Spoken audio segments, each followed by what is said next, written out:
की।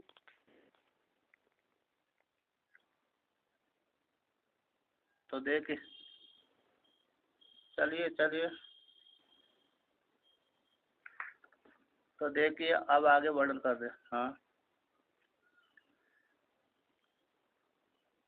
तो एवं योयम दक्षिणे अक्षर पुरुषस् तस्य भूरि भूर इत्यादि समानम। तो मंत्र का पाठ करते, द्वितीय मंत्र का। यो अयम दक्षिणे अक्षन पुरुषस् तस्य भूरिति शिर।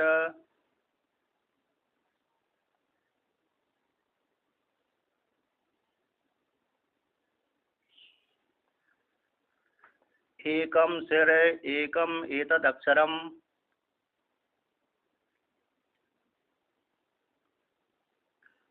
भुवा इति बाहु द्वौ बाहु द्वे एते अक्षरे।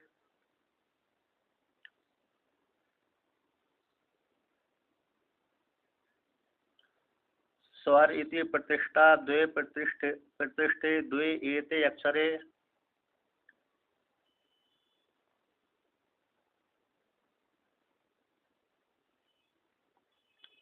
तस्य उपनिषद अहम इति हन्ति पापमानं जहाति च य एवं वेद।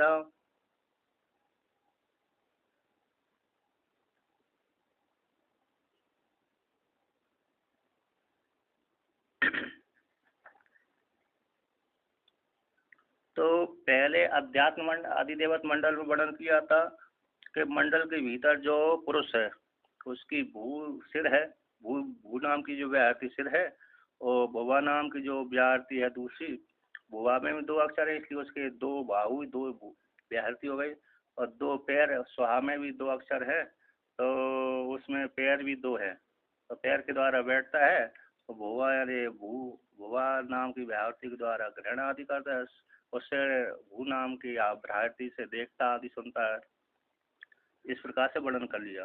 इन तीन व्याहृति में अधिदेवत रूप से उस सत्य ब्रह्म की उपासना करना चाहिए, और जो करता है इस प्रकार से तो सारे पापों को निवृत्त करता है।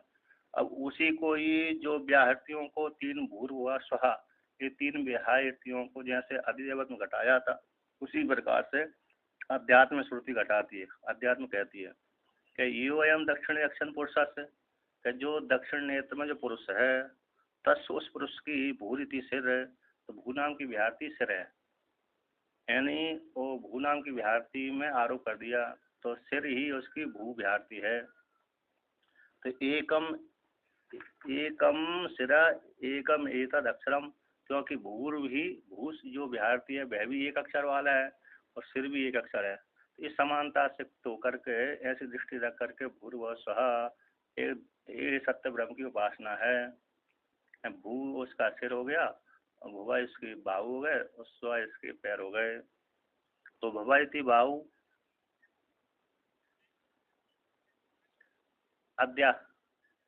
नहीं, अध्यात्म अध्यात्म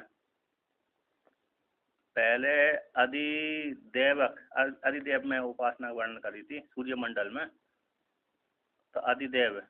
अब ये अध्यात्म है शरीर के भीतर। तो भुवा इति बाहु, तो भुवा नाम की जो दो दूसरी व्याहृति है उसमें भुवा नाम में दो अक्षर हैं, भू और बा। तो भूकार है, वकार में अकार है। यद्यपि अक्षर रे उसको लेकर गिनती अच्छों को लेकर की संज्ञा होती है, तो इस प्रकार से भाव भी दो हैं। तो हिरण्य गर्भ के भी दो सत्य ब्रह्म के दो पे हाथ है, और उसी प्रकार से अध्यात्म में भी सत्य ब्रह्म के दो ही हाथ हैं। और जो जिस किसी भगवान के चार हाथ हैं वो उस प्रकार से जान सकते हैं, है ना। प्राय करके दो ही की कल्पना करिए श्रुति ने, दो दो हाथ दो पैर एक मुख, इसलिए मनुष्यों के ज्यादातर अरे दो ही हाथ दो ही पैर और एक शरीर रहता है। बहुत ही भगवान के ही अकेले मिलते हैं। कभी कभी विपरीत देखा जाता है, दो सिर वाले पैदा हो जाते हैं, है कि नहीं, लेकिन चार हाथ वाले पैर पैदा नहीं हुए। दो हाथ दो पैर दो मुख वाले तो पैदा देखे हैं टीवी में, टीवी में ना, यूट्यूब टीवी में, तो टीवी में देखा है। किसी किसी लड़की का चेहरा है, कभी कभी दो, एक पुरुष का भी दिखता है, एक लड़की का भी दिखता है। तो कहते हैं भुवा, तो भुवा यानी दो, भुवा भी, भुवा नाम की भी आती है, दो अक्षर है। उसी प्रकार से सत्य ब्रह्म के भी दो हाथ हैं और दो अक्षर है, ये समानता है। स्वर इति प्रतिष्ठा, और स्वर नाम की जो व्याहति है वो प्रतिष्ठा है। तो दो प्रतिष्ठे, दो प्रतिष्ठति आभ्याम थी प्रतिष्ठा, जिनके द्वारा प्रतिष्ठित होता है उसको प्रतिष्ठा बोलते हैं। तो किसके द्वारा बैठता है, स्थिर रहता है व्यक्ति, तो पैरों के द्वारा। तो दो ही प्रतिष्ठा, तो एक ही अक्षरी दो, दोनों ही पैर हैं। तो इस सत्य ब्रह्म के अध्यात्म के शरीर के भीतर, यानी चक्षु के भीतर जो अध्यात्म ब्रह्म है, उसके दो ही पैर हैं। उन दो पैरों के द्वारा स्थित, और स्वर नाम की व्याहति में भी दो ही अक्षर है। इस प्रकार समानता जान लेना चाहिए।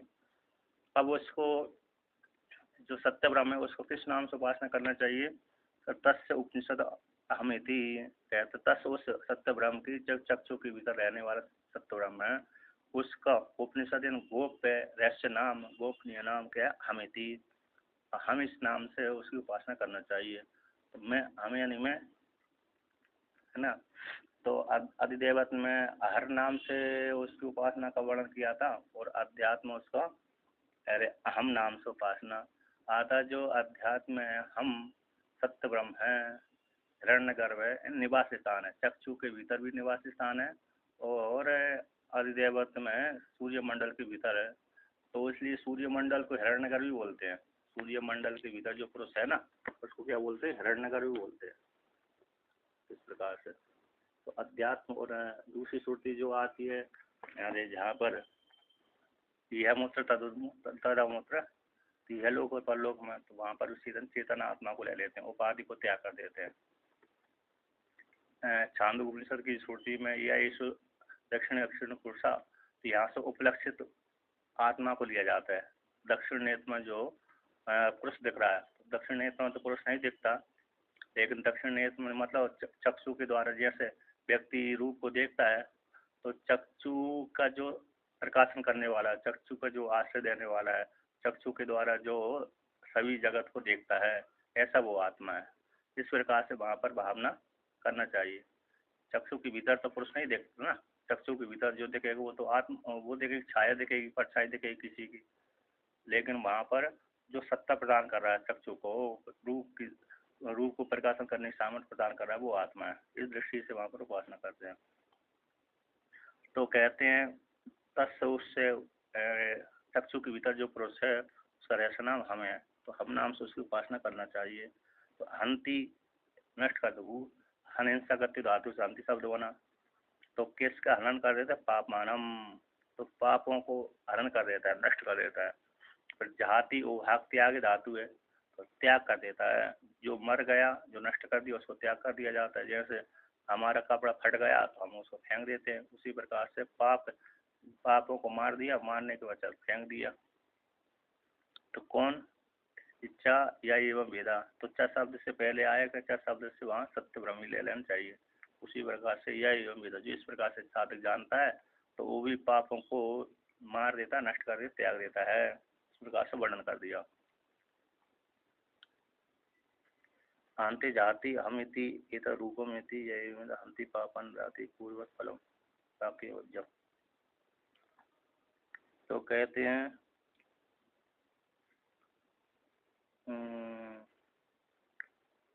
यथा मंडल 1397 पृष्ठ है ना, टीका में, यथा जिस प्रकार से मंडल पुरुष, मंडल पुरुषस्य व्याहृति अवयवस्य, मंडल वाले पुरुष का व्याहृति अवयव, व्याहृति के अवयव रूप जो मंडल पुरुष का, स उपनिषद, उपनिषद उपनिषद उपनिषद कस्य, उपनिषद पुरुष, उपनिषद के द्वारा प्रोक्त है।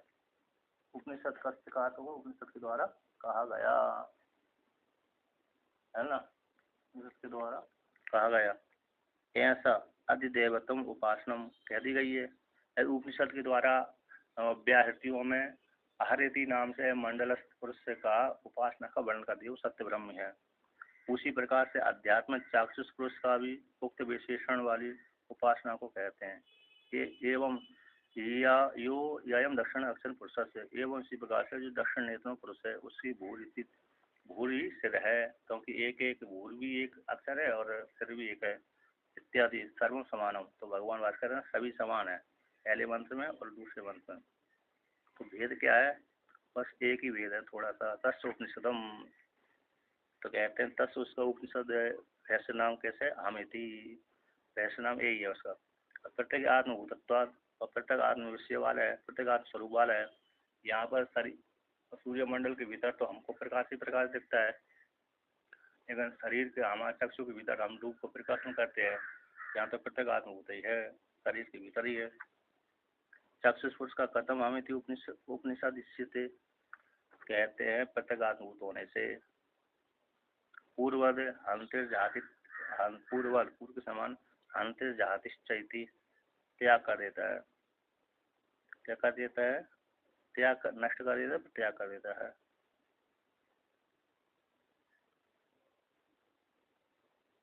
यानी हंति और जाति का हमिति इत रूपम, इस प्रकार वाले हम इस नाम से उपासना की जाती है। तो हम इत रूपम यज्ञ रूप है, जिस प्रकार से रूप को जानता है, स्वरूप को जानता है, तो जानने वाला सब है साधक है। हंति पापानम जाति चा, पाप को त्याग कर देता, नष्ट कर देता, तो त्याग कर देता, इस प्रकार से निष्पाप हो जाता है। अब ऐसा वर्णन कर दिया 7वें ब्राह्मण के द्वारा। अब 8वें ब्राह्मण को लेकर कहते हैं, अब मनोपाधि वाले ब्रह्म की उपासना करते हैं। तो उपाधि नाम ब्राह्मणांतरम उत्थापयति, उपाधि नाम अनेकत्वाद अनेक विशिष्टत्वाच्च तस्य ये प्रकृतस्य ब्रह्मणो मन उपाधि विशिष्टस्य उपासना विदिष्टन आह। उपाधियों के अनेक होने से और विशेषण वाले होने से, अनेक विशेषणों से विशिष्ट होने के कारण तस् उसी प्रकृत ब्रह्म का, किसके ब्रह्म का? जो सत्य ब्रह्म है उसी का, ब्रह्म का ही मनोपाधि विशिष्ट, जो मनोपाधि में चला गया, तो मनोपाधि से विशिष्ट उसी ब्रह्म सत्य ब्रह्म की उपासना को विधान करने के लिए यहाँ पर कहते हैं। कौन सा कहते हैं? 8वें ब्राह्मण कहते हैं। 8वें ब्राह्मण में भी एक ही मंत्र है, तो उसको लेकर कहते हैं मनोमयो अयम पुरुषो भाः सत्यस्य,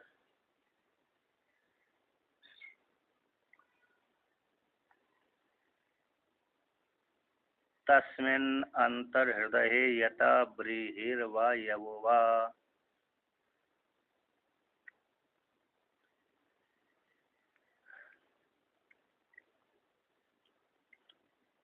स एषा सर्वस्य ईशानः सर्वस्य अधिपति।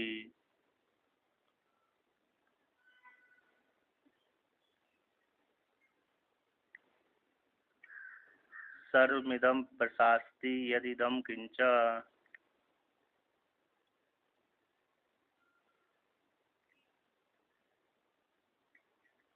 कहते हैं मनोमयो अयम पुरुषो भा सत्यस्य, है जो पुरुष है।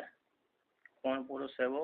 यानी सत्य ब्रह्म वाला जो पुरुष है वो मनोमय, मनोपाधि वाला है, मनो प्रधान, मन प्रधान। तो मनोपाधि से उक्त कर मन प्रधान वाला हो गया। तो मनोपाधि वाला जो ब्रह्म है वो कैसे है? भा सत्य है, पुरुष भा स्वरूप वाला, भा ही सत्य है, भाएव सत्य से। भा दीप्त धातु है, भा का अर्थ होते हैं दीप्ति, और सत्य नहीं, भा प्रकाश स्वरूप है। कैसे होगा? भाई सत्यम, तो भगवान भास्कर ने भाई सत्यम, भाई सत्य है। भायन दीप्ति, अरे जो भायन प्रकाश स्वरूप है, भादीप्त धातु से रूप बनता है भास, भास दीप्त, भास भास दीप्त धातु है, भादीप्ति धातु है और भास दीप्त धातु है। तो इससे रूप बन गया कुपादि प्रत्यय करके, भास दीप्त धातु से कुपादि प्रत्यय बन करके भावर्थ में तो हो गया प्रकाश, तो प्रकाश स्वरूप। तो भास सत्य इति भा सत्य, तो भाई नहीं सत्य, भाई ही सत्य है, इन प्रकाश ही सत्य है। और कैसा प्रकाश है? जो कहते हैं अरे सूर्य वाला प्रकाश नहीं है, सूर्य के जैसा प्रकाश। एक नंबर टिप्पणी में लिखा अजड़ प्रकाश रूपम ज्योति, अजड़ प्रकाश स्वरूप ज्योति है। ऐसा जो कौन पुरुष है? जो मनोपाधि वाला है, एंड मन के द्वारा जाना जाता है, मन के द्वारा लक्षित होता है।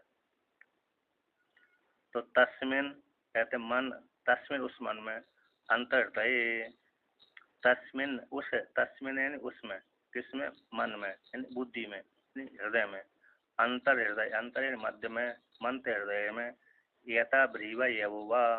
अब यहाँ पर भ्रीवा यवुवा, ये भ्री के समान और यव के समान, भ्री यानी चावल है ना, तुष तुष से युक्त, जीवा शिव, शिवो जीवा, जीवा शिव, शिवो जीवा, स केवला शिवा, तुषेण बद्धो भ्रीसात तुषा भावन तंडुला।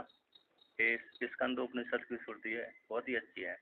जीवा शिव, शिवो जीवा, स जीवा केवला शिवा, तुषेण बद्धो भ्रीसात तुषा भावन तंडुला। जीव शिव है, शिव जीव है, केवल वो जीव के अंदर शिव ही है, तो उससे युक्त हो गया।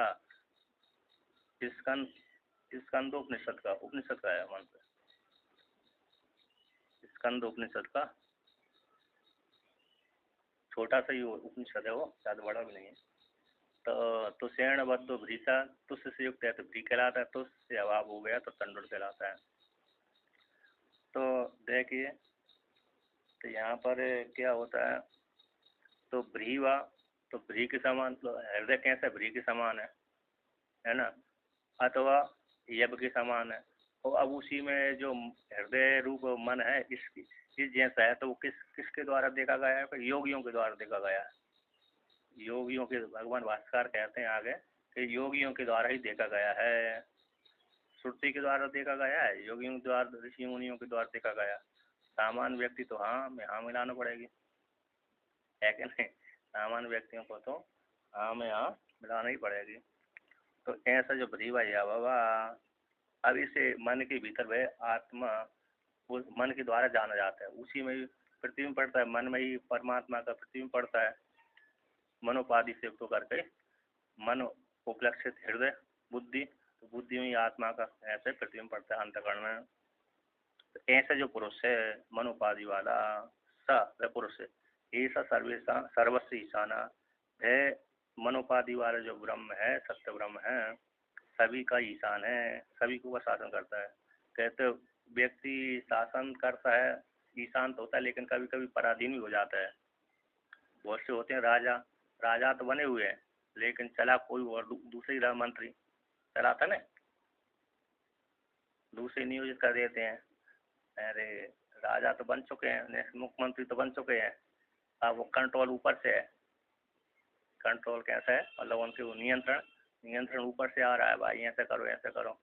आज आज कार्यक्रम में मतलब इधर पहले भी चलता था, राज जहाँ पर राज होते थे ना, वहाँ पर भी कभी कभी जो अमात्य होते थे, मंत्री आदि बड़े बलवान होते थे राजा से भी, तो राजा से बलवान होने के कारण वो राजा को नियंत्रित करते थे, इस प्रकार से कार्य करो, इस प्रकार से कार्य करो।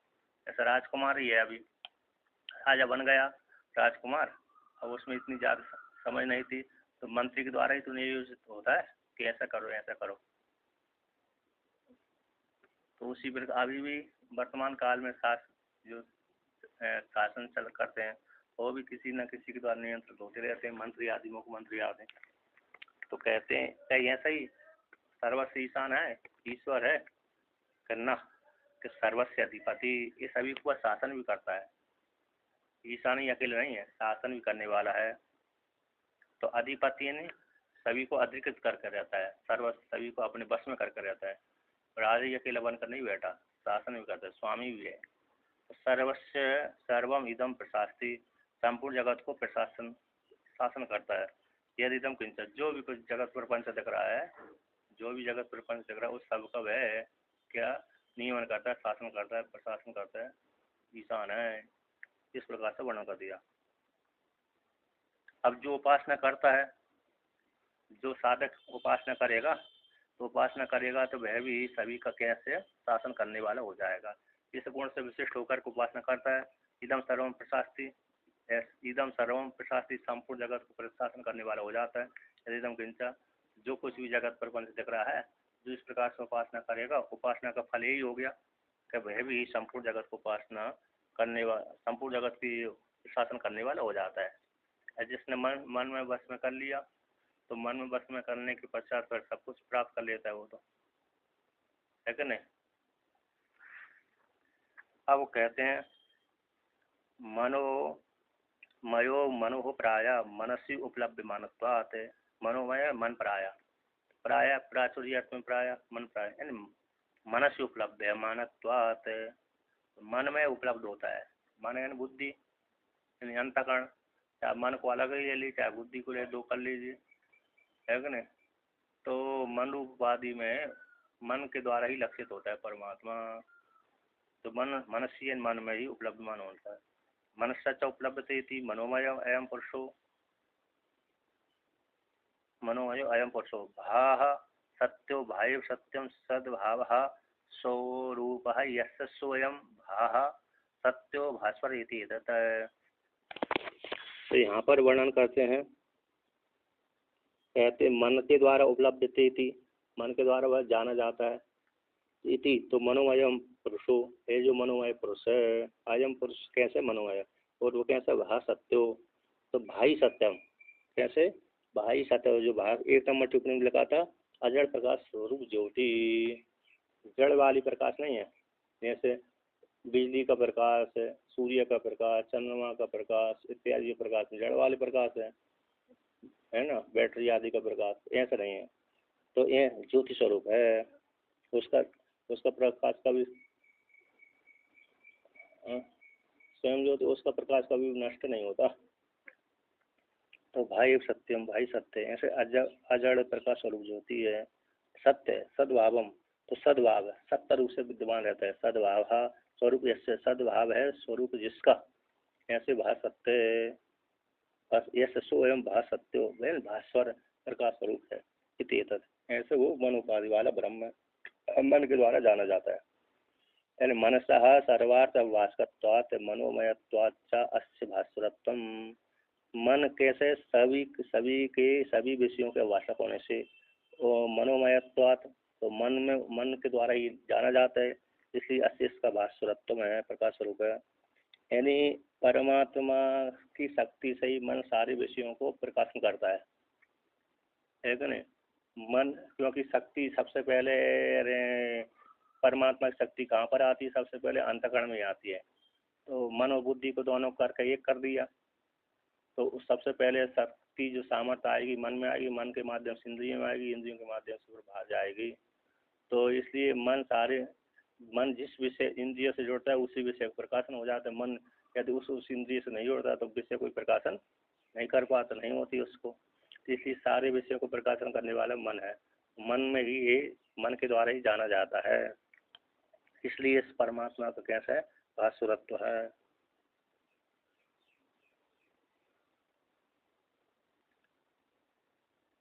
मन के माध्यम से ही विषय को प्रकाशन करता है ना, मन विषय को प्रकाशन करता है इसी सत्ता को लेकर, और मन के द्वारा ये जाना जाता है और मन को सत्ता प्रदान करता है।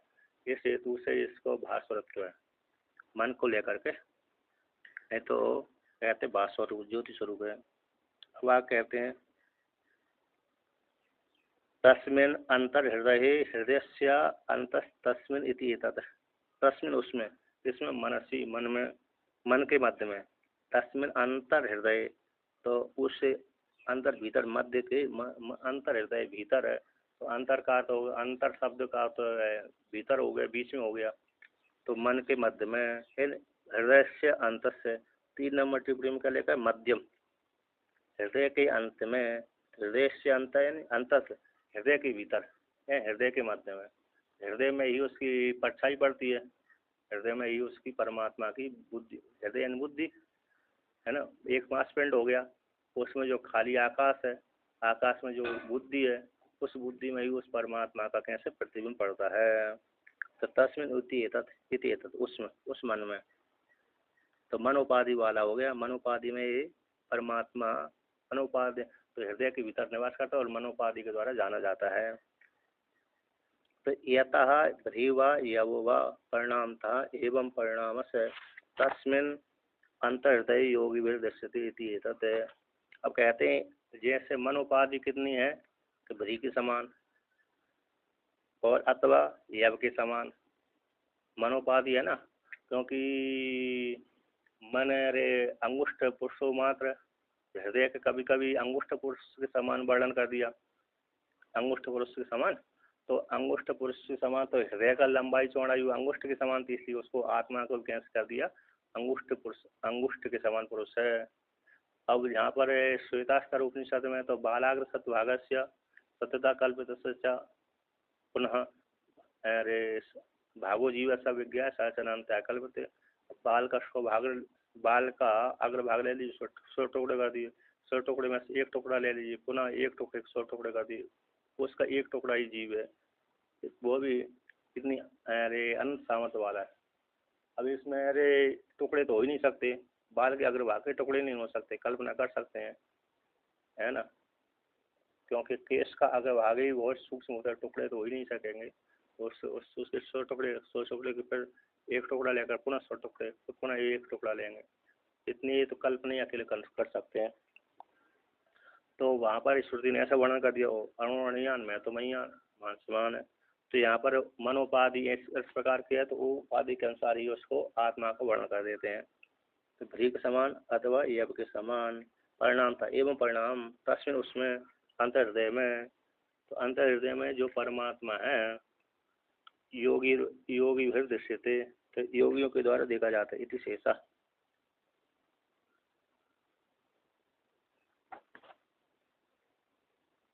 तो इस प्रकार से मनोपाधि के माध्यम से आत्मा को इस प्रकार से जानते हैं, है ना। आत्मा भी भ्री के समान, भ्री के समान हो गई अथवा यव के समान है, यव के समान अथवा भ्री के समान। मनोपाधि इस प्रकार की है, मनोपाधि इस प्रकार की, तो इसलिए आत्मा भी उसी प्रकार की उपाधि वाली है। इस प्रकार से आत्मा को भी इसी प्रकार से वर्णन कर दिया कि भ्री के समान है आत्मा और मन अरे यव के समान आत्मा है।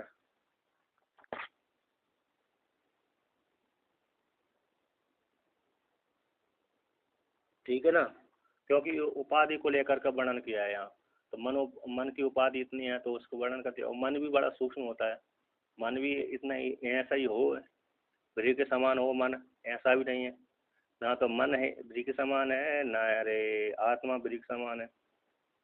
भ्री यदि मन भी यदि भ्री के समान होता, भ्री के जैसा भ्री के समान होता, तो जब फिर अरे नए जीव है जो उत्पन्न होता है, कभी माता के गर्भ में से माता के गर्भ में पिता और माता से जाने से पहले जहाँ जहाँ पर अग्नि में चलता है तो वहाँ पर मर ही जाएगा, है क्या नहीं।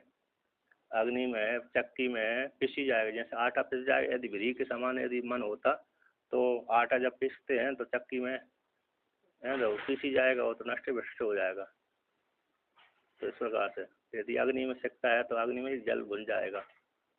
तो इस प्रकार से तो वहाँ पर ये इतने बड़ा मतलब भ्री के समान ये भी नहीं दिए, तो बाहरी स्थूल शरीर को उपाधि को लेकर के वर्णन कर दिया, स्थूल शरीर को उपाधि को लेकर के यहाँ पर वर्णन कर दिया कि भ्री के समान, तो मन उतना है, तो उसी प्रकार से भ्री के समान आत्मा है। मांसपिंड रूप जो वो है हृदय है, उसमें ये आत्मा व्यक्त होता है, तो योगियों के द्वारा जाना जाता है।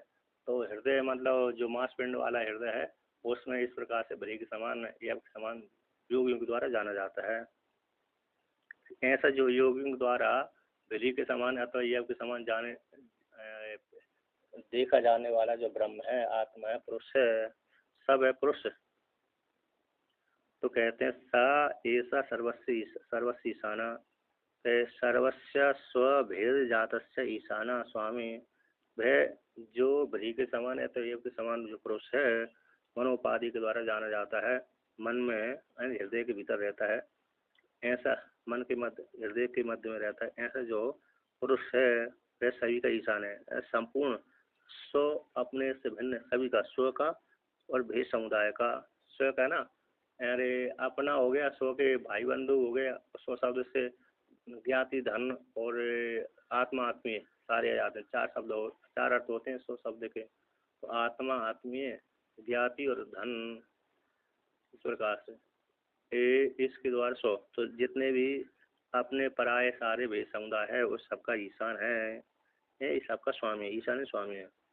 तो कहते हैं स्वामित्व भी सती कश्चित अमात्यादि तंत्रो अयम तो न तथा किम तरी अधिष्ठाय पालिता। कि स्वामित्व अपि सती, स्वामी हो जाने पर भी, कश्चित कोई राजा है तो राजकुमार, राजपुत्र आदि, कहते स्वामित्व सती। अच्छा जी, राजा नहीं बना, इससे पहले राजकुमार है, स्वामी तो है क्या नहीं। राजा का पुत्र है तो स्वामी है, भविष्य में राजा बनेगा। फिर भी वो ऐसे जो राजपुत्र आदि है दूसरे मंत्री आदि के द्वारा नियोजित होती है, हो ही जाते हैं। यहाँ चलिए, यहाँ से तुमको चलना पड़ेगा, यहाँ से नहीं चलोगे तो खतरा हो जाएगा, उधर खतरा है। अभी भी तुम मंत्री आदि है ना, प्रधानमंत्री आदि, राष्ट्रपति आदि है, ये भी तो उनके द्वारा नियोजित होते रहते हैं। यहाँ से चलने पर खतरा नहीं है, यहाँ पर चलने पर खतरा रहता है। यदि खतरा ना रहे तो सुरक्षा की जरूरत नहीं है इनको, है इनको इनको खतरा ज़्यादा बना, इनको खतरा ज़्यादा बना रहता है। अब जिनको खतरा नहीं है वो यार बिना सुरक्षा के चलते हैं। कौन से जो विरोधी पार्टी, जो सरकार जिस सरकार में है उसकी विरोधी पार्टी वाले बिना सुरक्षा के चलते हैं, क्योंकि उनको खतरा ही नहीं है। नहीं नहीं, खास लोग हैं तो, लेकिन खास ज़्यादा नहीं है ना, खतरा नहीं है ना उन लोगों के लिए, तो अभी लिए वो ज़्यादा सुरक्षा वाले नहीं देते, 2-4 दे दिया। अब जिसके अरे जा है, तो मतलब ये है जिनको खतरा नहीं है उसकी उनके पास में ज़्यादा सुरक्षा नहीं है, मतलब इतना है। तो तो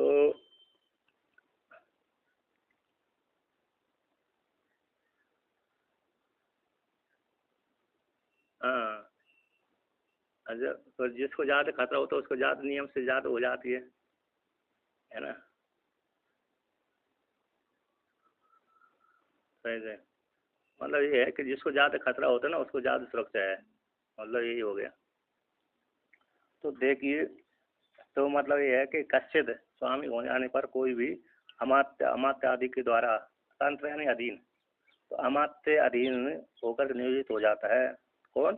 स्वामी है, किंतु स्वामी होने पर भी वह अमात्य के द्वारा, अमात्य आदियों के द्वारा नियोजित होता है। कौन? राजपुत्र आदि। किंतु क्या उसी प्रकार से ये है ईसा ना, न किंतु अयम, न तथा उसी प्रकार से नहीं है। किम तारी पर कैसा है? अधिपति अधिष्ठा है, सभी को अधिकृत करके रहता है, पालिता पालन करने वाला है।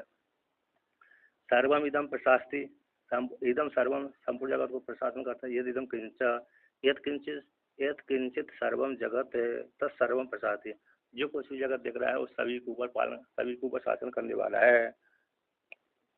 है ना, सभी के ऊपर शासन करता है। एवं मनोमयस्य उपासनात् तथा रूपापति रे फलम, तो जिस प्रकार जो इस प्रकार साधन करता है, अरे उपासना करता है, मनोपाधि वाले ब्रह्म की उपासना करता है, तो जैसे मन सारी इंद्रियों के ऊपर शासन करता है, मन क्या करता है? सारी इंद्रियों के ऊपर शासन करता है।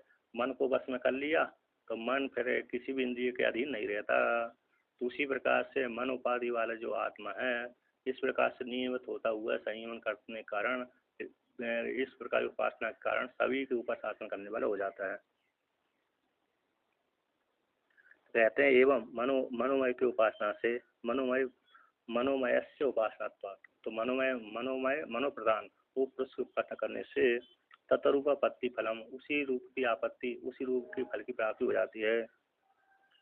तो, दृष्टांत देते हैं यहाँ पर श्रुति के द्वारा, तम यते तो उपासते तदेव भवती थी, जो जिस प्रकार से उपासना करता है, जिस कामना को लेकर उपासना करता है उसी फल की प्राप्ति उसको हो जाती है। अब अगला मंत्र कहते हैं तथा एव उपासनांतरम सत्य ब्रह्मणो विशिष्ट फलम आरभते, उसी प्रकार से ही उपासनांतर को, उसी उपासनांतर कहते सत्य ब्रह्म के विशिष्ट फल की आरंभ करने के लिए। तो सत्य ब्रह्म के जो विशिष्ट फल है, सत्य ब्रह्म की उपासना का विशिष्ट फल है, उसके लिए यहाँ आरंभ किया जा रहा है।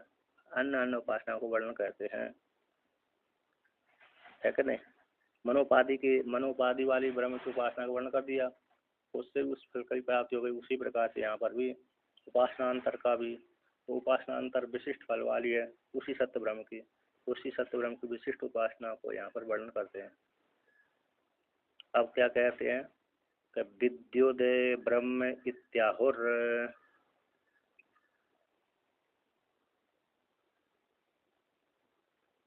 विदानाद विद्युदय,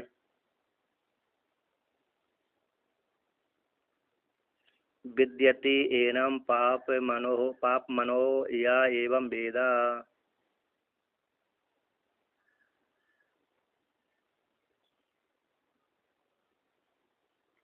विद्योदय ब्रह्म इति।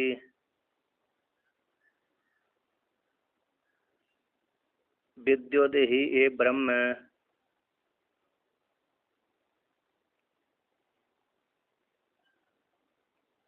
तो यहाँ पर करते हैं विद्युत ब्रह्म इत्याहुर।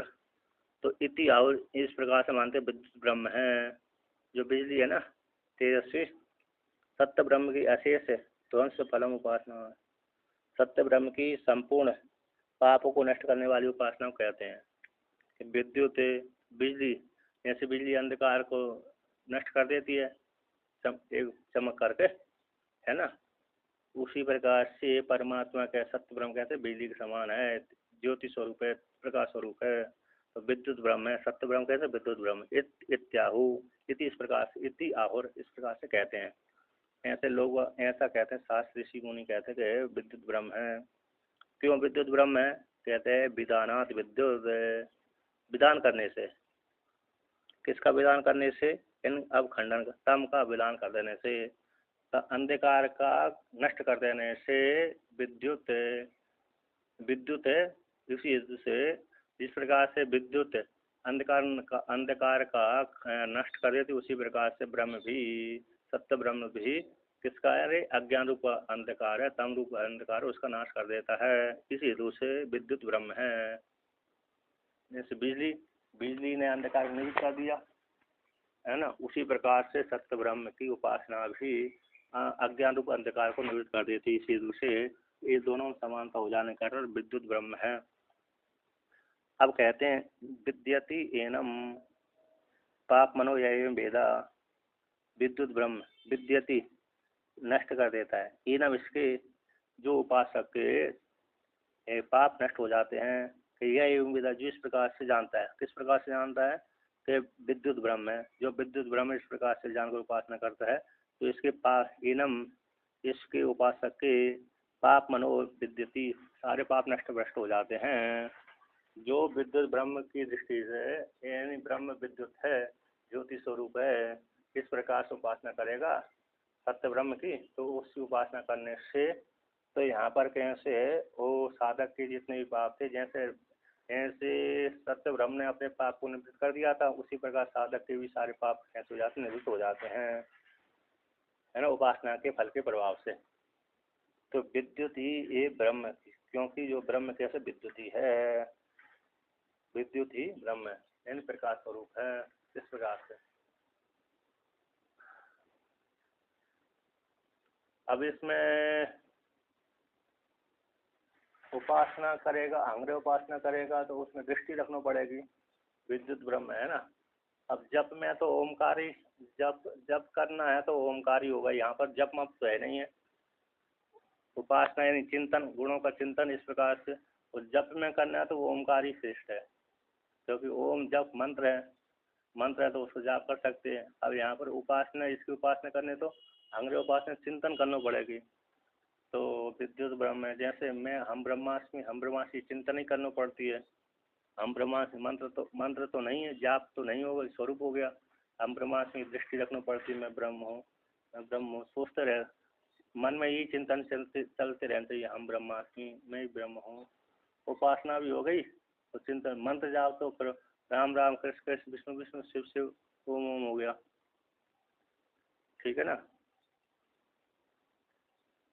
अब भगवान भाषा इसका व्याख्यान करते हैं कि विद्युत ब्रह्म इत्याहु। तो विद्युत ब्रह्म है, इस प्रकार से कहते हैं। अरे किस प्रकार से कहते? विद्युत ब्रह्मणा निर्वचनम उच्यते। विद्युत ब्रह्म का निर्वचन श्रुति स्वयं कहती है। किस प्रकार से विद्युत ब्रह्म है? कहते विदानात अवखंडनात् तमसो मेघांधकारम विदार्य ही अभास्तु अथवा विद्युत के विदानात, विदानात कर रहे हैं, अवखंडनाथ, अवखंडन कर देते हैं। किसका? तम का, तम रूप मेघांधकार को विदीर करके, तम रूप मेघांधकार को विदीर्ण करके, विदार्य विदीर्ण करके अभाषित होती है। कौन?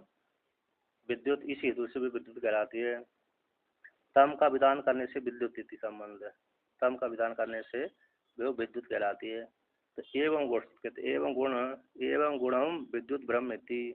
एवं गुण से विशिष्ट जो विद्युत ब्रह्म है तो विद्युत ज्ञाति ब्रह्म है। तो यो वेदा असौ विद्यति अवखंडति विनाश्यति पापमना एनम आत्मानं प्रति प्रतिकूल भूतः पापमानो ये है तान सर्वान पापमनो अवखंडयति इत्यर्थ। के जो इस गुण से विशिष्ट है कि जैसे बिजली बिजली यानी विद्युत रूप जो बिजली है वह मेघ रूप अंधकार को निवृत्त कर देती है, नष्ट कर देती है, विदीर्ण कर देती है, विदारी कर देती विदीर्ण कर देती है, विदीर्ण करके आभासित होती है। बिजली ऊपर रहती है, ऊपर से तड़कती नीचे आकर दिख जाती है। तो उसी प्रकार से बादलों को चीर करके बिजली हम लोगों के सामने दिख जाती है। हमारे नज़दीक नहीं आती है कि नहीं, नज़दीक आ जाएगी तो ले ही जाएगी। बिजली जिसकी नज़दीक आ जाती है ना तो वो तो उसको ले ही जाती है, दूर दूर रहती है। ऐसे कभी कभी देखा है कि वो जिस लोगों के ऊपर नज़दीक में बिजली जाती है तो वो मर ही जाते हैं। अब कहते हैं तो एवं गुण से विशिष्ट है। तो एवं गुण से विशिष्ट होकर के जो विद्युत ब्रह्म है, जो कोई भी साधक है उपासना करता है, जानता है, असो विद्यति यानी अवखंडति यानी विनाशयति, क्या कर देता है, विनाश कर देता है। तो विनाश कर देता है यानी किसको विनाश कर देता है, पाप मना, तो पापों को विनाश कर देता है। एवं आत्मा के जो एवं आत्मानम उपासकम, उपासक आत्मानम 3 नंबर टिप्पणी में उपासक आत्मानम को तमो विदारी गुणम। जो उपासक है ना, उपासक के जो प्रतिकूल है, प्रतिकूल भूता यानी उपासक उपासना करने में जो प्रतिकूल होते हैं, आलस्य है, प्रमाद है, काम है, क्रोध है, लोभ मोह आदि है, इत्यादि जो पाप है उस पाप क्या कर देते, नष्ट कर देते। ये सर्वान पाप मनो जो उपासना उन सारे काम को, लोभ मोह आलस्य प्रमाद आदि को अपखंडन कर नष्ट कर देता है। यह वेदा जो इस प्रकार जानकर उपासना करते हैं विद्युत ब्रह्म थी। तो विद्युत ब्रह्म है जिस प्रकार जानवर उपासना करता है उसके अनुसार ही उसको फल की प्राप्ति होती है। विद्युत ही यस्मात् ब्रह्म ही, क्योंकि ब्रह्म विद्युत है। तो उसी प्रकार से वह विद्युत ब्रह्म की उपासना करने से जैसे विद्युत ब्रह्म है अंधकार निवृत्त कर देती, उसी प्रकार साधक भी अपने हृदय में रहने वाले अज्ञान रूप अंधकार उनको निवृत्त कर देता है। अब इस प्रकार से वर्णन कर दिया। अब वर्णन करने के पश्चात अब उसी अगले ब्राह्मण आ गए ना, दसम ब्राह्मण। अब दसम ब्राह्मण में अब वाणी को लेकर के उपासना का वर्णन करते हैं। किसको लेकर के, वाणी को लेकर के। तो वाणी को लेकर के उपासना है यहाँ पर। तो वाणी वेद वेद ब्रह्म की उपासना का वर्णन करते हैं। तो वेद ब्रह्म की उपासना सत्य ब्रह्म को वाणी में आरोप करके, वेद में आरोप करके उसकी उपासना का वर्णन करते हैं।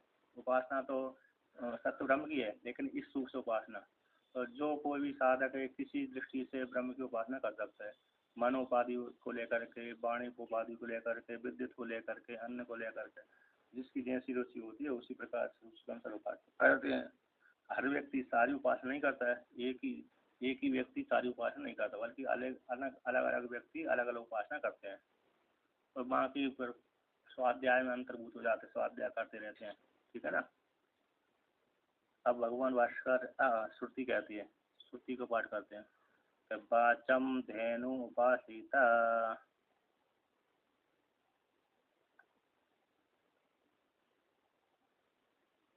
तस्याश्चत्वारा स्तनः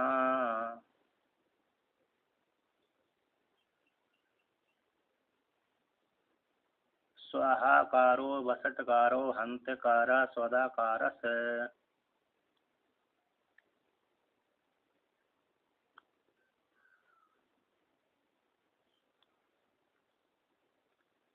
तस्यै द्वौ स्तनौ देवा उपजीवन्ति।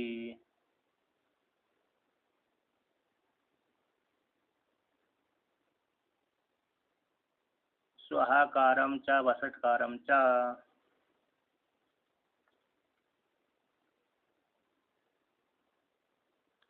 अंत्यकारम मनुष्यः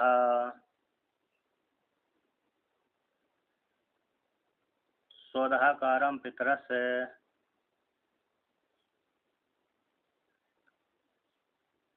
तस्यः प्राणा ऋषभो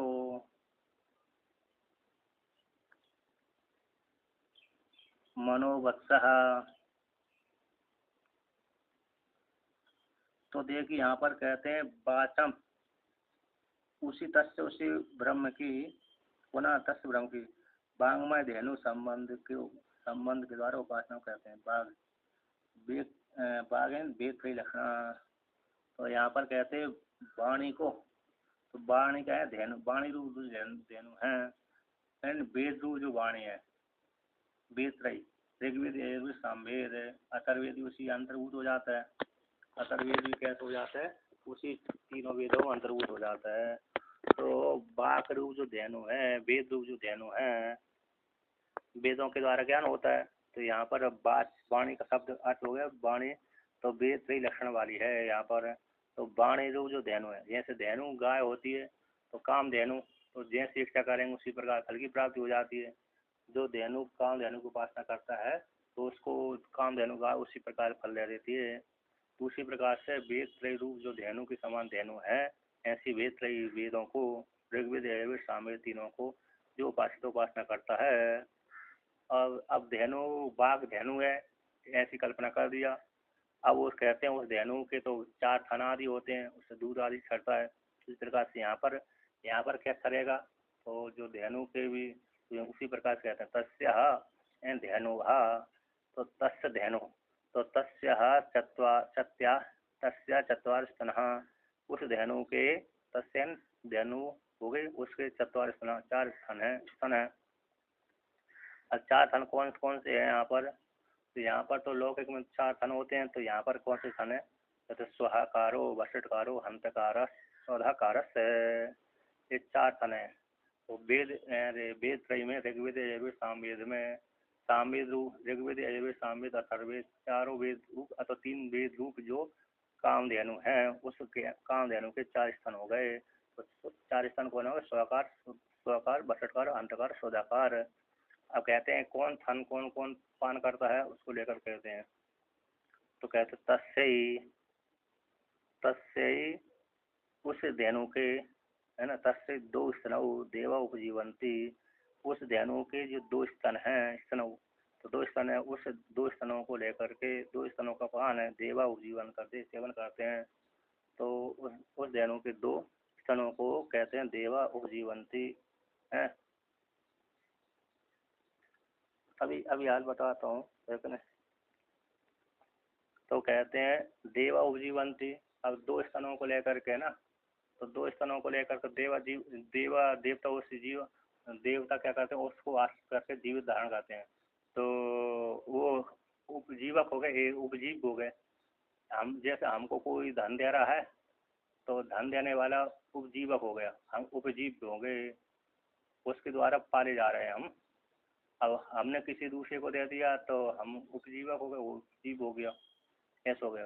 तो सोहाकार और बसटकार वो कौन से देवता 2 थनों को लेकर के अपने जीविका चलाते हैं। तो वो उसके 2 थन कौन से हो गए देवता के, जिसको पान करके देवता जीवित रहते हैं, है ना। उस 2 थनों का स्तन पान करके तो देवता जीवित रहते।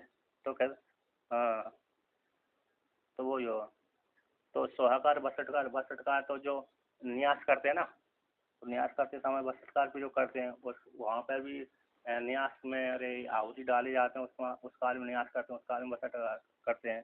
तो सोहाकार और बसटकार ये 2 ही स्तन हैं। इन 2 स्तनों को पान करके देवता क्या करते हैं, जीवन धारण करते हैं। तो हंतकार, तो हंतकार कहते हैं हंत, तो हंत इस मनुष्य को, जो जीवित मनुष्य है उस मनुष्य को लेकर के इस हंतकार शब्द, हंत शब्द का प्रयोग करके आहुति डाली जाती है।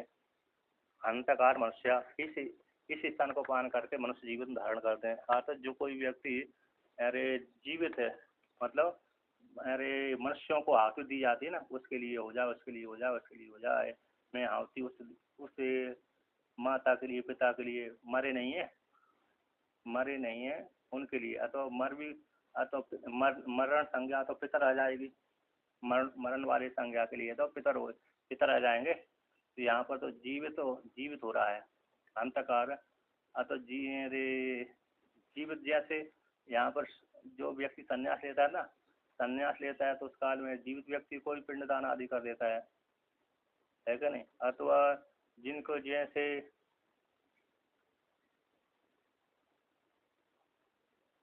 वो वो भी ओम फट है ना, ये तो वो अरे जो नमः स्वासदा ये विनियोग में आ जाते हैं उनमें। ओम फट शब्द जो उसमें जुड़ते हैं। नहीं, यहाँ पर तो मनुष्यों के लिए आहुति दी गई है। मनुष्य के मतलब जीवित मनुष्य के लिए आहुति दी जाती है। हो सकते है कुछ ऐसे जैसे इनका नाम हो जाएगा ना, किनका नाम, जैसे भीष्मपिता माँ का। तो भीष्मपिता माँ के लिए अरे आहुति दी जाती है। तो इसी मंत्र के द्वारा ऋषियों को जो आहुति दी जाती है, ऋषियों को आहुति दी जाती है ना। चलो माता पिता, हाँ ऋषियों को, तो ऋषियों को आहुति। ऋषि तो मरे नहीं है, मरे हैं नहीं मरे। तो जब ऋषि मरे नहीं तो उनको आहुति किस प्रकार देते हैं। जैसे मार्कंडेय ऋषि है, सप्त ऋषि हैं, चिरंजीवी कहलाते हैं।